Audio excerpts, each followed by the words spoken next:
ministração de hoje é: o espírito está pronto, mas a carne é fraca. Eu quero tomar por base o texto que está no Evangelho de Mateus, capítulo 26, do verso 36 ao verso 41, que vai dizer assim: Então Jesus foi com eles a um lugar chamado Getsêmani e disse aos seus discípulos: Assentai-vos aqui, enquanto vou além orar. Levando consigo a Pedro e os dois filhos de Zebedeu, Tiago e João, no caso, começou a entristecer-se e a angustiar-se muito. Então lhes disse: A minha alma está cheia de tristeza até a morte. Ficai aqui e velai comigo. Indo um pouco diante, prostrou-se sobre o rosto, orando e dizendo: Meu pai, se possível, passe de mim este cálice. Todavia não seja como eu quero, mas como tu queres. E voltando para os seus discípulos, achou-os dormindo e perguntou a Pedro: Então, nem uma hora pudestes vigiar comigo? Vigiai e orai, para que não entreis em tentação. Na verdade, o espírito está pronto, mas a carne é fraca. Amém? Então vamos dando sequência aqui. Já quero cumprimentar todos os nossos irmãos que estão aí sintonizados, ligados. Irmã Jéssica Barbosa, juntamente com toda a família, irmã Maria Cavalcante, irmão José, também a Rosângela Ramos, Salete Maronese, minha prima, que Deus abençoe você. Luiz Henrique, colega de trabalho, Deus abençoe você, guri. Então o tema da ministração hoje é: o espírito está pronto, mas a carne é fraca. Normalmente a gente usa esse texto de uma forma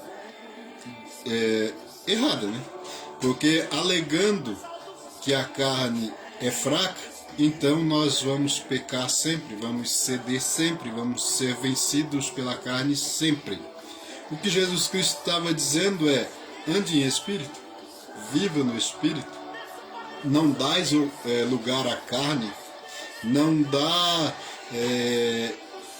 vazão aos teus sentimentos, às tuas emoções e aos teus pensamentos, porque quando se fala de carne, fala do ser humano, no sentido mais físico, que é o corpo e a alma, porque nós vemos que a alma, ela é o que nos dá consciência de nós mesmos. A alma envolve vontade, sentimentos e emoções. Então aquele que anda segundo a carne, ele anda segundo a alma, e a alma prevalece, a alma domina. Na alma estão os desejos, e também as concupiscências, estão os instintos. Mas se nós somos governados pelos desejos, pelas concupiscências, pelos instintos, então nós estaremos sempre semeando na carne e colhendo corrupção. Mas aquele que semeia no Espírito, do Espírito colhe a vida eterna. Então o texto vai dizer isso. Estavam eles no Getsêmani, Jesus orando, buscando a Deus, deixou um grupo deles e seguiu mais adiante com 3. Deixando esses 3, seguiu mais adiante e pôs-se a orar e a buscar, e falava: a minha alma está aflita, a minha alma está angustiada, a minha alma está perturbada, a minha alma está inquieta, a minha alma está desassossegada. Então quando ele fala isso, que a carne é fraca, é porque a alma, ela é suscetível aos ataques que vêm da parte do inimigo de nossas almas. Então o diabo, ele sempre vai atacar na parte mais fácil para ele. Ele tem acesso à nossa alma com facilidade. Como que ele consegue ter acesso à nossa alma? Pelos sentidos do corpo: audição, visão, tato, olfato e paladar.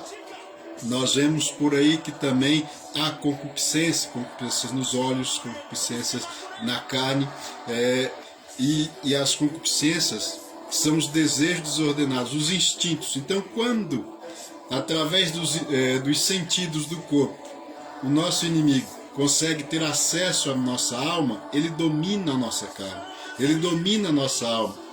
Nós então somos subjugados.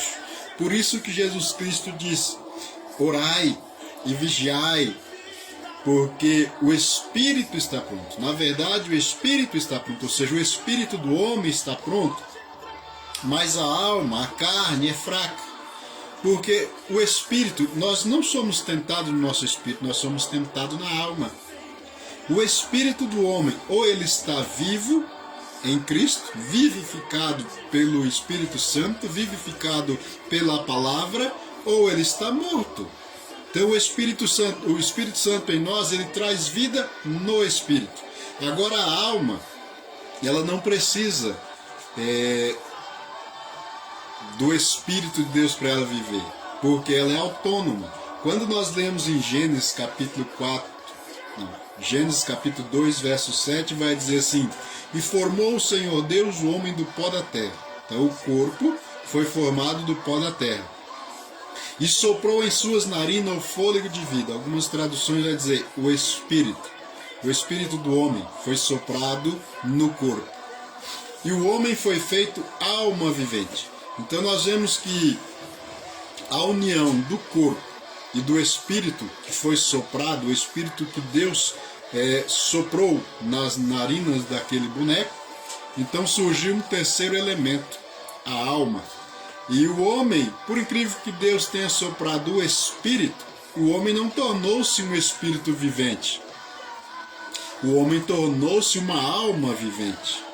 Por quê? E por um bom tempo eu me questionava por que Deus sopra o espírito e ao invés de tornar-se um espírito vivente, ele se torna uma alma vivente. Porque o espírito no homem só tem vida se ele tem comunhão com Deus. O espírito do homem só tem vida se Deus no espírito do homem habita. Se o Espírito de Deus está habitando em nós, o nosso espírito tem vida. Senão, ele está morto. Por isso que Paulo vai, quando ele escreve, eu não lembro aquele, vai dizer, acho que é aos Gálatas, capítulo 5, vai dizer que estando nós mortos em nossos pecados e delitos. Quer dizer, o espírito do homem estava morto, e quem dominava, e quem governava, e quem predominava é a alma, através dos sentimentos, através da vontade, através da razão, do intelecto e da vontade. E esse é os atributos da alma. E aí vem mais os instintos, né, de sobrevivência, de reprodução, que por sua vez, quando ele sofre os ataques do maligno, esses instintos são pervertidos, distorcidos, e aquilo que antes era para o nosso bem se torna o grande mal.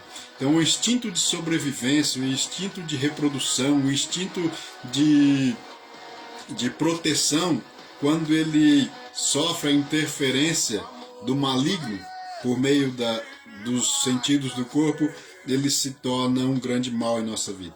Então, por isso que Jesus Cristo diz assim, o Espírito está pronto. O Espírito do homem está pronto. Quando Deus sopra o Espírito já vem pronto.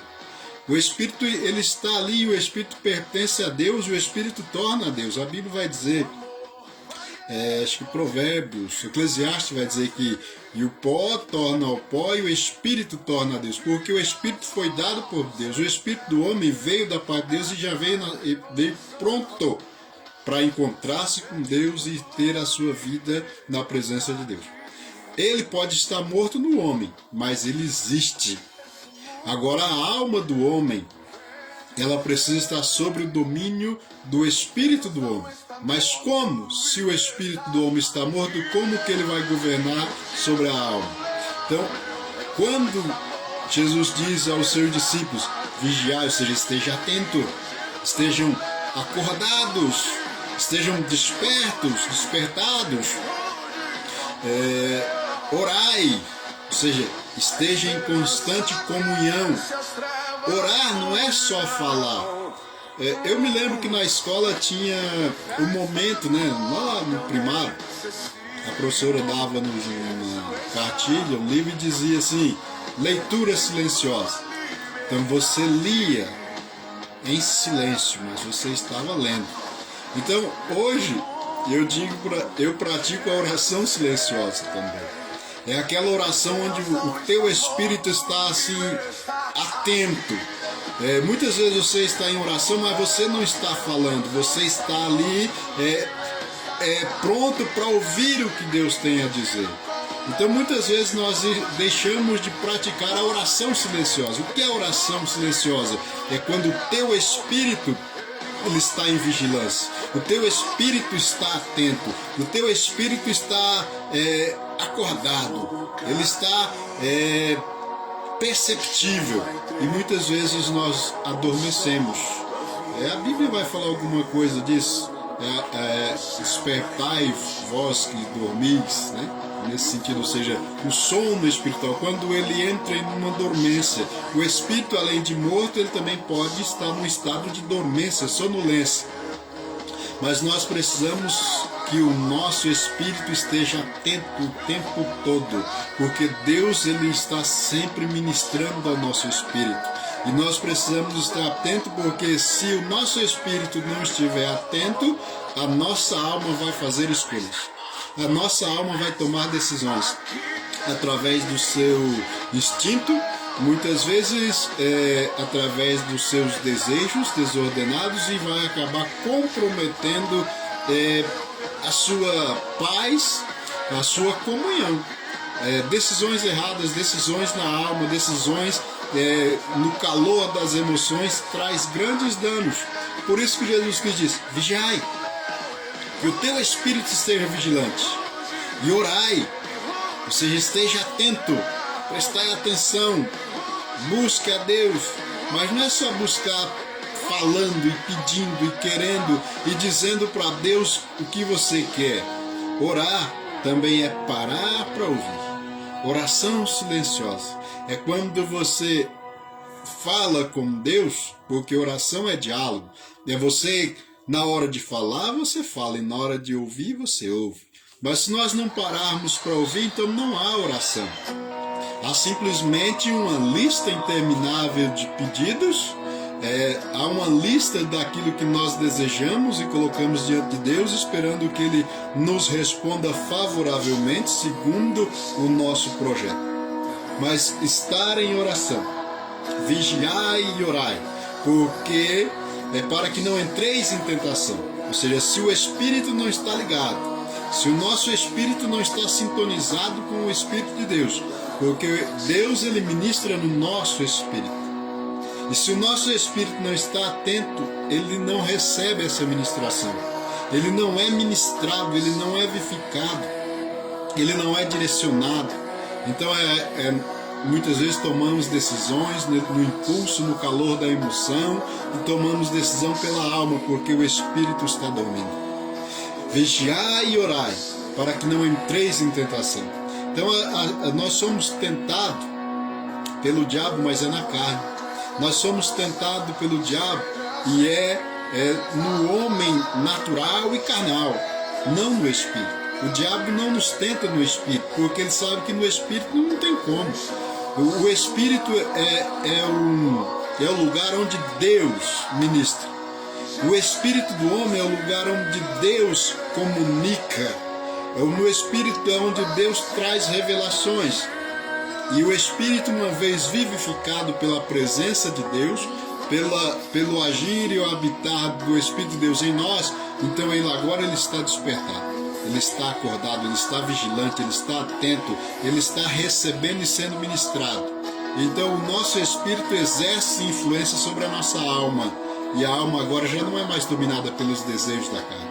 A alma é fraca, a carne é fraca, o espírito está pronto. O espírito está pronto, porque ele foi soprado de Deus no homem. E aquele que veio de Deus, o espírito do homem que veio da parte de Deus, ele veio pronto. Ele é perfeito, vamos assim dizer. Agora a alma, ela é autônoma. É a alma que faz as decisões, é a alma que faz as escolhas. É na alma que está o nosso livre-arbítrio. É na alma que está o nosso poder de decisão, de escolha. E quando a alma ela não tem a gerência do espírito vivificado, ela acaba sendo governada por interferências externas. Veja o que aconteceu no jardim. Estava lá a mulher conversando com a serpente. E a serpente, através do sentido, da audição, conseguiu entrar na mente, nos pensamentos, nos sentimentos, na vontade. E ela então foi induzida a comer do fruto da árvore do conhecimento do bem e do mal. Então nós vemos que dar ouvidos à serpente é um grande risco. Ou seja, enquanto ela ouvia a Deus, fazia a vontade de Deus. Andava no Espírito, pelo Espírito. O Espírito tinha vida. Mas a alma, ela é autônoma. Como assim autônoma? Ela não é independente, porque ela depende de Deus e depende da fusão do Espírito soprado por Deus no corpo para que ela surja. Então ela existe por causa da fusão do Espírito que é soprado da parte de Deus no corpo que é formado através da fecundação do óvulo ali no ato da consumação, vamos assim dizer, né? No ato conjugal, no ato sexual, então o esperma encontra com o óvulo e a fusão dos dois gera um corpo. E Deus então sopra o espírito do homem. E essa fusão produz um terceiro elemento que é a alma. E a alma, ela é autônoma. Ela tem poder de escolha e decisão. Então todas as nossas decisões, ela é feita com a alma. As nossas escolhas é feita com a alma. Mas quando essa alma está sob a gerência, o governo do espírito humano, sob o domínio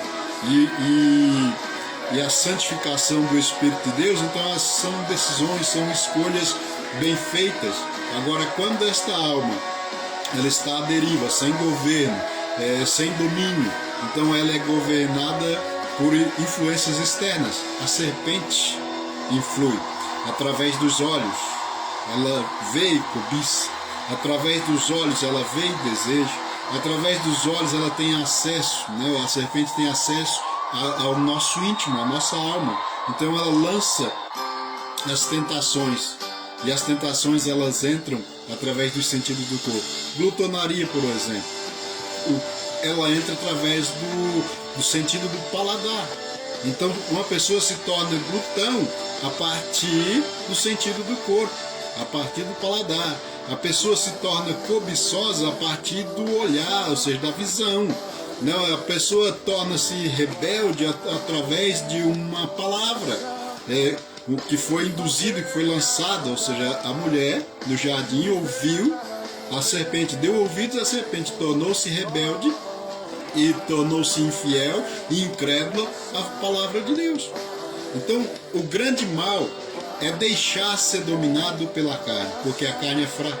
Ela é facilmente subjugada, facilmente dominada, facilmente influenciada. Então nós não podemos ser governados pela carne. O espírito está pronto, mas a carne é fraca. Então não é um álibi, não é uma justificativa para a queda, né? Para os constantes erros que cometemos. Caiu, por quê? Não, é porque a carne é fraca. Não é uma justificativa, é um alerta. Então Jesus Cristo está dizendo aos seus discípulos: vigiai e orai, ou seja, vigiai e orai no Espírito, porque o Espírito está pronto, mas a carne é fraca. A carne é o ponto fraco do ser humano. A carne é por onde a serpente, o diabo, ele tem acesso à nossa alma, à nossa mente, ao nosso coração. E se ela não estiver sob o governo do Espírito, vivificado pelo Espírito de Deus, ela constantemente vai estar em queda, caindo, tropeçando e errando. E muitas vezes então nós justificamos que a carne é fraca, a carne sempre pede. Então não ande pela carne. Quando Abel matou Caim e apresentou-se diante de Deus, tentando se justificar, então no Gênesis capítulo 4, verso 7 vai dizer assim: se bem fizeres, não é certo que será aceito? E se não fizerdes bem, o pecado jaz à porta, e sobre ti será o seu desejo, mas sobre eles deves dominar. Mas a carne sozinha ela não consegue dominar sobre os nossos desejos. A minha alma ela não tem poder de resistir ao desejo da carne muitas vezes. Então eu preciso submeter a minha alma, a minha carne sobre o governo do meu espírito, e o meu espírito precisa ser vivificado pela presença do Espírito de Deus. Então é uma sequência. O espírito do homem só pode ter vida no Espírito de Deus, se estiver ligado com Deus. Se não estiver ligado, o espírito do homem está morto. E uma vez morto, ele não tem influência sobre a alma. E a alma, por sua vez, ela é influenciável. A alma do ser humano ela sofre influência externa se ela não tiver um governo interno. Se a minha alma não tiver um governo do meu espírito, ela vai ser governada externamente. E quem vai governar ela vai ser o mundo, a serpente, vai ser as propagandas de televisão, vai ser os apelos que muitas vezes é colocado diante de nós. Muitas vezes nós vemos, e eu percebo nisso, que as propagandas elas são bastante sugestíveis e ela muitas vezes não dá muito espaço para a nossa alma, e muitas vezes nós agimos pela alma, pelo instinto, indução. Eu me lembro que uma época tinha uma propaganda de um detergente em pó que falava sempre na televisão e dizia assim: deixa o branco mais branco. Tá, beleza. E o azul fica que cor? Mais branco. E o preto que cor? Mais branco. Ah não, a menos que este produto seja inteligente, que consiga identificar cores, deixar o branco mais branco e o azul mais azul, né? Mas a propaganda sugere, parece que você só tem roupa branca.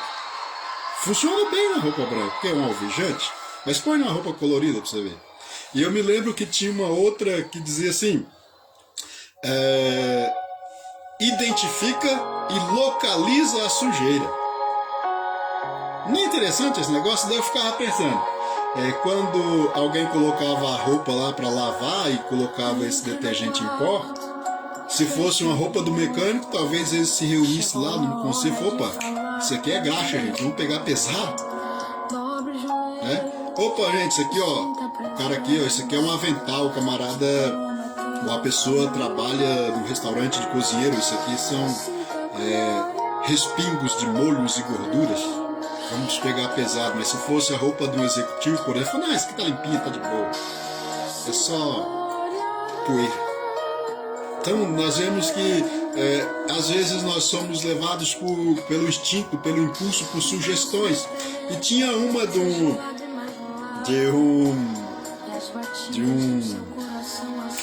amaciante, um amaciante, né? Passa na roupa e a propaganda dizia assim: contém cápsulas de fragrância. Aí na minha cabeça, cápsulas, ou seja, aqueles comprimidinhos, antes vinham uns comprimidinhos compridos, que ele era encaixado assim, muitas vezes eu abria quando era piá, né? Muitas vezes, se bobeasse, aquele tipo de comprimido, principalmente aqueles que são manipulados, né? São duas cápsulas, uma encaixa na outra assim, e às vezes é fácil desencaixar, e daí abrir e dentro tinha lá um pozinho. Então quando eu vi assim essa propaganda desse amaciante que possuía cápsulas de fragrância, à medida que você se movimentava, o atrito provocava o estouro dessas cápsulas, eu ficava: que legal, isso é interessante demais. Então são sugestões que muitas vezes nos dada externamente. E quantas vezes nós não já compramos esse tipo de produto? Eu me lembro que uma vez na empresa foi um rapaz me ofereceu um produto e ele dizia o seguinte, que o produto dele era muito bom, limpava todo tipo de sujeira. Eu falei: tá, eu concordo com você, ele limpa todo tipo de sujeira, mas eu quero aplicar ele numa lona que tem um adesivo, ela é com impressão, né? Ela tem um logo da empresa. Falei: só que esse produto não me serve, porque ele não sabe diferenciar. Na hora que você lança o produto sobre a superfície, Ele não quer saber o que é graxa, o que é óleo, o que é tinta, o que é impressão, o que é uma tinta de sujeira, o que é uma tinta de uma impressão. Ele vai arrancar tudo, fenômeno sério. Eu quero um produto que faça uma coisa só. Então, é igual aqueles medicamentos, né? Às vezes eu vejo uns chás que cura tudo. Eu falo, não pode, não tem como. Se ele, um é para pressão alta e para pressão baixa, não tem como. Ou ele é para um ou para o outro. Ou ele vai suspender, ele vai baixar. Então, mas muitas vezes nós somos assim o tempo todo. Tem sugestões externas, tem propagandas, tem de tudo, tentando influenciar a nossa alma, e ela é influenciada. A nossa alma, ela é constantemente, ela sofre influência externa. Então nós precisamos ter esse cuidado, porque a carne é fraca, o espírito está pronto. Então as nossas tentações, elas não são no espírito. As nossas tentações são na carne, porque a carne ela sofre sugestões facilmente. Então, à nossa volta, existem situações, existem acontecimentos que tendem a influenciar as nossas escolhas, as nossas decisões. E se o nosso espírito não está alimentado com a presença de Deus, ele não tem matéria, ele não tem material para alimentar a nossa alma. Jesus Cristo vai dizer que em Mateus capítulo 4, nem só de pão vive o homem. Por quê? Porque o pão é alimento para o corpo, mas a palavra de Deus é alimento para o espírito. Se o meu espírito é alimentado com a palavra de Deus, ele tem subsídio, ele tem recursos para poder combater. Ou seja, se você ouve alguma palavra, se você ouve uma crítica, se você ouve alguma acusação, se você ouve qualquer coisa nos teus ouvidos, mas o teu espírito ele tem munição para combater. Então existe a fé na alma e a fé no espírito. A fé na alma, ela crê em pé de coelho, ela crê em trevo da sorte, ela crê um monte de coisas. Mas a fé no Espírito, ela se baseia em Deus, na palavra de Deus, na promessa de Deus e na pessoa bendita de Deus.